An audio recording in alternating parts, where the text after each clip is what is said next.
Making a movie is a big collaborative adventure. So many nuts and bolts need to be put together to create this great, compelling story. It's not easy, but anyone can do it. As long as you have drive and passion to push yourself to make the final product that much better, you can make magic. With even a small crew and a small budget, you can create great things. I know you can.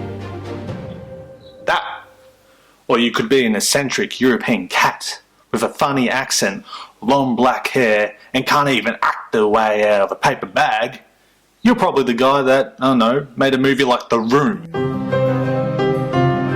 Ah! The Room. Let's talk about that for a second, eh? Shot back in the groovy year of 2003, it was done in Los Angeles as well as some scenes shot in San Francisco. It was directed by Tommy Wiseau. Written by Tommy Wiseau. Starring Tommy Wiseau. Produced and executively produced by Tommy Wiseau. Financed by Tommy Wiseau.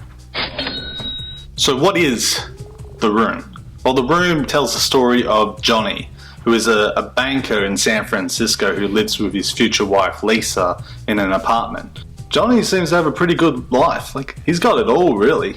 He's got his future wife, he's got a great job, he's got a great apartment, he's got friends. Johnny has it all, really. But there's a problem. Lisa.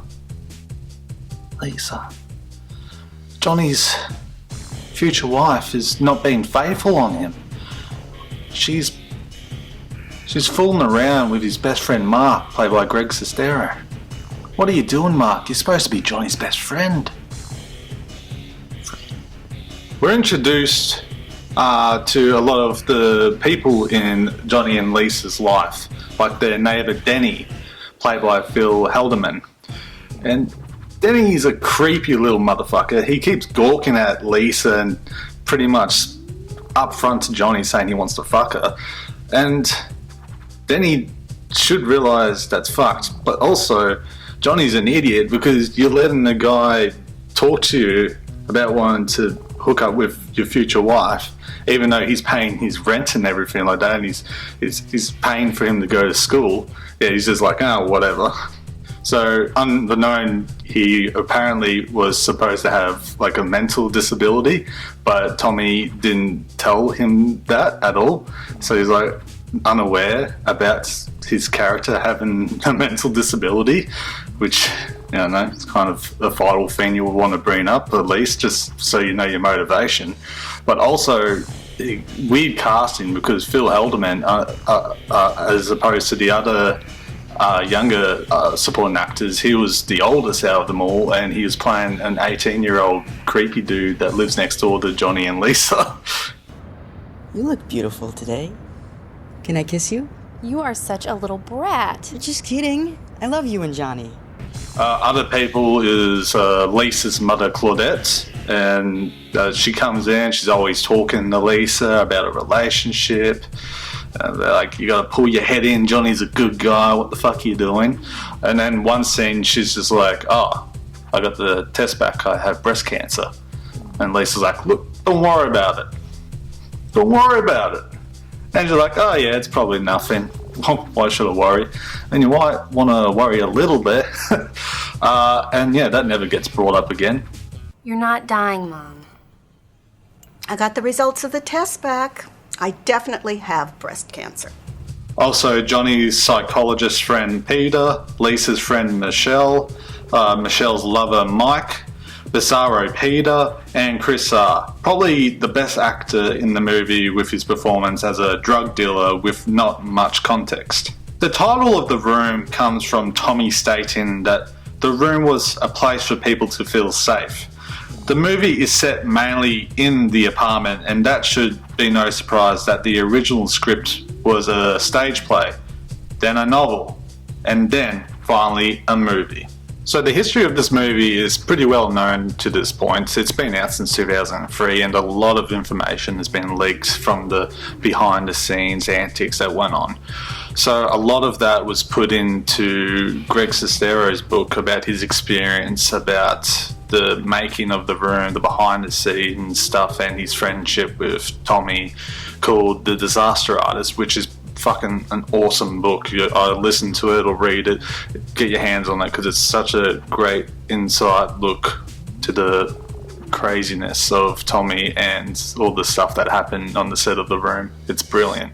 So in 2017, this caught the eye of James Franco, the book, and he decided to adapt it himself. He wrote, directed and starred in it. He played Tommy alongside with his brother Dave, who played Greg.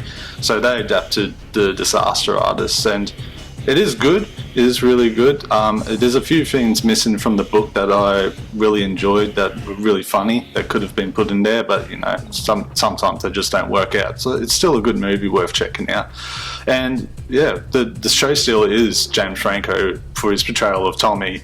He won a Golden Globe for his role, which is well deserved, and he would have got an Oscar nomination as well, but at that point sexual assault allegations came up about James, and so that never happened.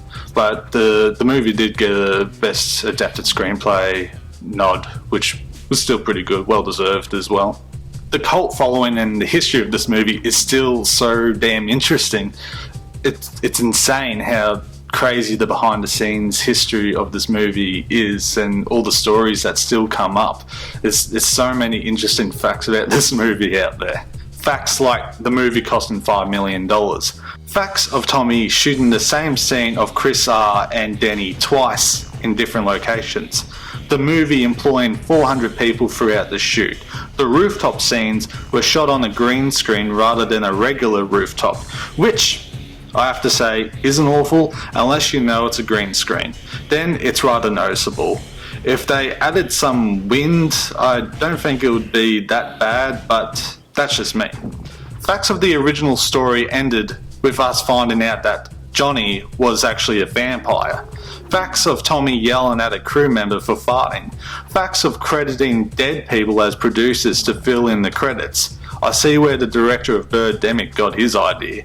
And facts of the now iconic "I did not hit her, it's bullshit, I did not hit her, I did not. Oh hi Mark." Taking a whopping 32 takes. That's not even all of what happened during the making of this fucking movie. The fact this movie took 6 months to shoot and cost so much fucking money is just astounding. But that's just the icing on the cake of what people love about this movie, with its chaotic production history, as well as the movie itself being convoluted, poorly acted and just plain bad. No wonder this movie is so loved. Pointless scenes and dog-eared plot points, spoons in frames, and people telling others to stop worrying about it over and over, even though they should, like the fact that she has cancer. I'll say this is easily my most viewed, most quoted, and honestly one of my most loved movies. Don't worry about it. Don't worry about those fuckers. Look, don't worry about it. Don't worry about it. Don't worry about that. I have to also mention, it's really well shot for what it is, despite the choice of shooting it in HD and 35mm at the same time, for reasons that Tommy didn't know the difference really. The DOP did a great job with the mess this movie was. When originally released, it flopped, with no surprise to those involved. Even with a billboard in Highland Avenue in Los Angeles that Tommy paid for, it didn't help. It did, however, find its following in the cult circuit, with people just sharing the movie with word of mouth. People now go to screenings internationally where they dress up as their favourite characters and get involved with the screenings, like throwing spoons at the screen. Cinema Nova in Melbourne does it monthly and it's a blast, although not at the moment due to COVID. Ever after something to do, go see one of those monthly screenings. Tommy still goes on the road and gets involved with the screenings where he gets photos with patrons and does some Q&A sessions. This movie is one of a kind. It's a look into the mind of a fucking madman that just wanted to make his passion project. He wanted to make his movie he wanted, even if he was insane and didn't know what the hell he was doing. I love this movie, and everyone should check it out at least once, especially those who love shitty movies, but even for those who don't, because it's just so much fun just to sit around with a group of friends and watch it, and then you'll walk out quoting the shit out of it because it's that quotable and memorable. I love this movie. Yeah! Is the government corrupting you? Fuck that! Bullet in the fucking face! Next time will be a Nilbreen marathon with Double Down. I am here. Now, Fateful Findings, Past Ruin, fucking Twisted Pair is a Brinner fucking phone!